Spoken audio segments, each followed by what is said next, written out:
বাংলাদেশে এমন যুদ্ধ শুরু হয়েছে, আওয়ামী লীগ, বিএনপি, জামাতদের, তাদের জন্য ধৈর্য আর সহ্য হচ্ছে না।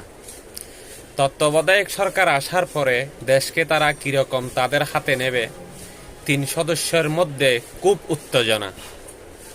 আরে বাবা, তাদের কাছে যখন ছাত্ররা দেশ স্বাধীন করে নিয়ে আসছে, তাদের কাছে দেশ স্বাধীন থাক, তারা কিছুদিন চালাক। তাদের কাছে যদি কিছু ব্যবস্থা করার সুযোগ সুবিধা হয়, দেশকে উন্নতির দিক দিয়ে যদি নিয়ে যেতে পারে, অসুবিধা কি? আপনাদের পেট কামড়াচ্ছে কেন? পেট কামড়াবার তো কিছু নাই। দেশ সংশোধন করার দরকার, ছাত্ররা অবশ্যই সংশোধন করবে।